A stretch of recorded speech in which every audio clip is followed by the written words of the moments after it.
Se apontarmos para as nossas próprias mãos com um microscópio eletrônico, veremos células, depois moléculas, átomos, depois o núcleo do átomo, os prótons, os quarks, depois as cordas e, por fim, o vácuo quântico. Existem várias correntes da física e formas diferentes de suas análises quanto o assunto é física quântica. Mas existe um consenso: tudo é feito de átomo. A sua mão, a cadeira que você está sentado bem aí, o pelo do seu gato, a pétala de uma flor. Absolutamente tudo ao nosso redor é feito de átomos. Se você quer saber um pouco sobre o universo do átomo, assista ao vídeo anterior dessa série. Alguns estudiosos acreditam que por trás de tudo está o vácuo quântico e que dele emana um potencial gigantesco de energia que poderia explicar muitas coisas sobre a criação do universo. De um lado, cientistas que tentam provar a existência de Deus através da física quântica. Do outro, céticos que não acreditam nessa possibilidade. Se Deus é uma energia que está em tudo, presente em todas as coisas do mundo e que emana a sua força sobre nós, o seu nome poderia ser vácuo quântico. É isso que muitos estudiosos acreditam. Eu sou Uriel Martínez e esse é o Porquê das Coisas.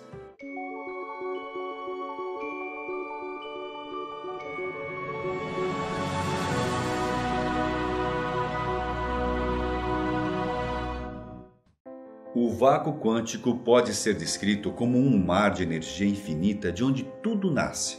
Esse oceano está por trás de todos os átomos que constroem o mundo, como se fosse o primeiro tijolo de uma construção.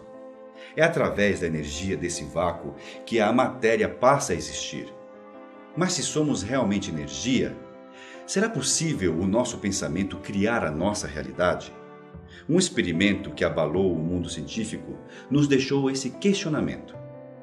Os cientistas colocaram em prática essa experiência pela primeira vez há mais de 200 anos. Eu vou te explicar bem melhor. Dá só uma olhada. No mundo que vivenciamos, se jogarmos bolas de gude em uma parede com duas fendas, elas se comportarão como o esperado. Passarão pelas fendas de forma aleatória e marcarão lá do outro lado duas colunas de impacto. E se colocarmos essa parede com duas fendas dentro de uma piscina, o impacto na água causará ondas que passarão pelas fendas e do outro lado criarão infinitos pontos de impacto. Sabendo disso, vamos para o outro lado da experiência. Esse mesmo experimento feito em um universo microscópico possui resultados incrivelmente bizarros. Pegaram então um único elétron. Só para você saber, essa partícula é 10 trilhões de vezes menor do que uma bola de tênis. E então ele foi disparado sobre uma placa de metal com duas fendas. O resultado foi muito estranho. Esse único elétron foi capaz de passar pelos dois buracos ao mesmo tempo, criando do outro lado da parede pontos infinitos de interferência. Notaram que ele não agiu como partícula, e sim como ondas? Mas como isso aconteceu? Como um objeto consegue estar em dois lugares ao mesmo tempo? Esse se tornou o experimento fundamental da mecânica quântica. É comum pensar que os elétrons são partículas, como bolinhas de gude, por exemplo, só que muito, mas muito menor. Mas nesse experimento o elétron se comportou como uma onda, criando do outro lado infinitos pontos de interferência. E não somente dois pontos de impacto como era o esperado. Procurando então respostas, eles colocaram um objeto observador na entrada dessas fendas para saber como esse elétron agia. Eis uma grande surpresa. Ele se comportou de forma diferente da primeira vez, como uma bola de gude e não como ondas. Apontaram então que aparentemente o comportamento da matéria quântica é bem diferente de quando nós estamos observando e quando não estamos. E que isso aconteceria basicamente pela influência energética que o observador exerceu sobre a partícula. Bruce Lipton, em seu livro Biologia da Crença, afirma: a física quântica descobriu que os átomos físicos são constituídos de vórtices de energia que giram e vibram constantemente. Cada átomo é um centro que gira e irradia energia e cada um deles tem uma assinatura e constituição próprias. Por isso, emitem coletivamente padrões de energia que podem ser identificados. Todo material no universo, incluindo você e eu, irradiamos uma assinatura energética única. Quando o elétron foi observado, interferiram no seu rumo.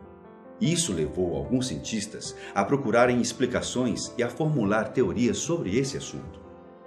Algumas linhas de estudo acreditam que essa é a prova mais concreta de que o pensamento influencia tudo ao nosso redor, da mesma forma que influenciaram o elétron. Em outro teste feito em laboratório, os cientistas conseguiram fazer com que duas partículas se interligassem. Juntaram duas partículas e depois as separaram em distâncias gigantescas. Ao movimentarem uma das partículas, automaticamente a outra realizou o mesmo movimento. Comprovaram cientificamente que elas passaram a se comportar de forma interligada, como se não houvesse espaço entre elas. Esse fenômeno é conhecido como entrelaçamento de partículas e pode explicar perfeitamente a possibilidade da telepatia e reforça a ideia de que o pensamento pode modificar nossa realidade. Atualmente, a física entende que os elétrons podem ser ondas e partículas ao mesmo tempo, dependendo da forma como nós, observadores, agimos. Essa dupla característica, aparentemente contraditória, é chamada de dualidade onda-partícula. E isso explica muita coisa, além de abrir milhares de possibilidades sobre o universo. Somos matéria ou energia? O elétron é partícula ou onda? A resposta para as duas perguntas é simplesmente a mesma. Somos tudo ao mesmo tempo. Por isso, a mente e o corpo devem seguir juntos. Segundo estudiosos de física quântica, pensamentos negativos atraem acontecimentos ruins. E dessa forma, atraímos a doença, as dívidas, relacionamentos ruins e etc. Assim como observar o elétron fez com que ele mude o comportamento, agir na vida com um pensamento ruim te trará uma realidade desagradável. Se o nosso pensamento atrai a nossa realidade, então somos responsáveis pelas energias que atraímos para nós. Por exemplo, quando pensamos muito e temos medo de ser assaltados, saímos de casa com esse pensamento. Logo, a energia que você emana pode estar em sintonia com aquela pessoa que já sai de casa pensando em assaltar. Mas se tudo o que eu penso pode acontecer, daí você me pergunta: então por que eu nunca acerto a bolada da Mega Sena? O motivo é que você não acredita de verdade que pode ficar milionário de um dia para o outro. Somos mais condicionados a acreditar que seremos assaltados ao invés de ganhar uma bolada na Mega Sena. E você, o que tem pensado nos últimos dias? Está pensando em adquirir mais conhecimento? Então inscreva-se no nosso canal. Esse foi o Porquê das Coisas. Até a próxima dimensão.